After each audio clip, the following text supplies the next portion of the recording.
Il y a dans l'histoire des dates qui entrent dans la postérité, le 1er novembre 1954 en fait partie, un tournant dans l'histoire algérienne encore gravé dans la mémoire collective. Le 1er novembre est la date du déclenchement de la guerre d'indépendance pour tous les Algériens en Algérie et ailleurs. Pour comprendre la symbolique de cette date inscrite comme une fatalité inévitable, il faut revenir à la genèse qui la précède. Le 8 mai 1945, alors que les Alliés célèbrent la victoire sur le nazisme, les Algériens, dans l'euphorie de la fin de la guerre, sortent exprimer leur désir d'indépendance et de liberté.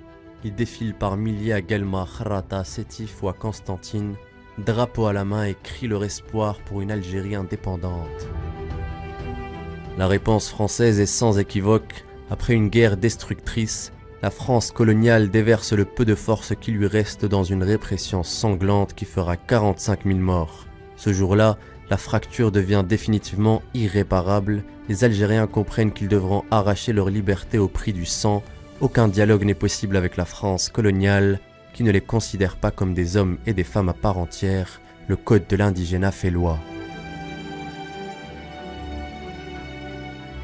À partir de cet épisode, la lutte armée devient alors une voie inexorable. Elle se prépare, elle s'organise aux quatre coins du pays en attendant le jour J.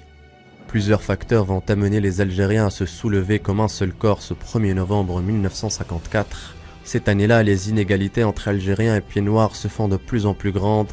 Alors que les Français ont droit à une scolarisation, une écrasante majorité d'Algériens sont illettrés, n'ayant pas accès à l'école. Les élections sont systématiquement truquées par les autorités françaises de façon à ce que les voix des Algériens ne soient pas représentées. Le combat politique est donc par essence impossible. Il reste donc pour seule voie la lutte armée.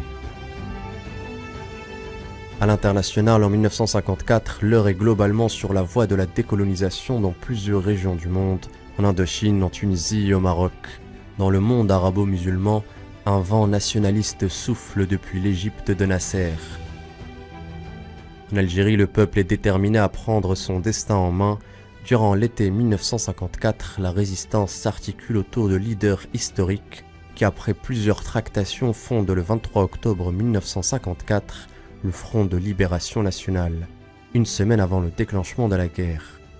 Le groupe des 6 chefs historiques représente alors les figures de proue du soulèvement pour la libération nationale. S'ajoutent Mohamed Khaïdar, Hossein Ait Ahmed et Ahmed Ben Bella, qui se rallient aux leaders du FLN.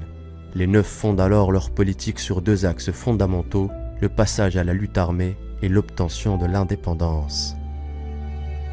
Ils se réunissent et décident ensemble d'organiser une opération d'envergure nationale. Reste à fixer une date symbolique. Le 15 et le 25 octobre sont proposés, tous deux seront refusés. On propose alors le 1er novembre. Objection d'un participant, pour les chrétiens c'est la fête des morts. Didouche Mourad réplique, non, la fête des morts c'est le 2, le 1er c'est la Toussaint. Le rendez-vous avec l'histoire est donc fixé. L'attaque aura lieu à la première heure du 1er jour de novembre. Les chefs se dispersent alors sur les 5 zones. Mboulaïd se charge des Aurès, Didouche Mourad est envoyé dans le Constantinois, Krim Belkacem en Kabylie, Rabah Bitat dans l'Algérois, l'Arbi Ben Mehdi lui se rend en Oranie. Ces révolutionnaires déclarés ont alors pour mission de semer la graine de la révolte partout en Algérie pour mettre fin à l'oppression et au déni de liberté. Dans la nuit du 31 octobre au 1er novembre, les hommes du Front de Libération Nationale déclenchent une trentaine d'attaques. Des bâtiments militaires et des commissariats sont touchés et la guerre est aussi médiatique. Une proclamation est diffusée dans la presse. Elle revendique et signe ses actions au nom d'un groupe encore peu connu à l'époque, le FLN. Son but est clair, l'indépendance d'un État algérien souverain, démocratique et social par tous les moyens. Personne ne réalise encore qu'une guerre vient de commencer. Bien qu'en manque d'effectifs au départ, les rangs de l'armée nationale de libération, composés au 1er novembre de 500 hommes, vont se renforcer au fil des mois pour atteindre plus de 15 000 hommes, tous déterminés à défier l'autorité française.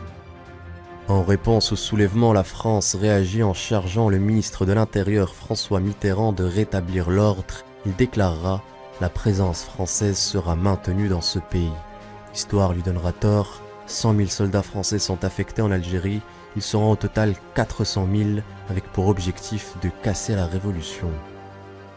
En plus de la lutte armée, les révolutionnaires algériens rédigent la déclaration du 1er novembre, une base écrite qui pose les fondements et les objectifs de la révolution. La déclaration réclame la restauration de l'État algérien souverain, démocratique et social dans les cadres des principes islamiques ainsi que le respect de toutes les libertés fondamentales sans distinction de race et de confession. Le 1er novembre représente le début d'un long périple jalonné de sacrifices. Loin de s'essouffler durant l'année 1954, l'élan révolutionnaire se poursuit et connaît un regain d'intensité le 20 août 1955. L'offensive du 20 août 1955 a constitué un tournant décisif dans le combat du peuple algérien contre l'oppresseur et par ricochet a été une réponse du nord constantinois au cri des Aurès encerclés. Les événements du 20 août 1955 ont également permis d'inscrire la question algérienne à l'ordre du jour de l'Assemblée générale de l'ONU le 30 septembre 1955, et ce, à la demande de 15 pays sur les 29 qui avaient participé à la conférence de Bandung des non-alignés. La révolution algérienne résonnait désormais partout dans le monde.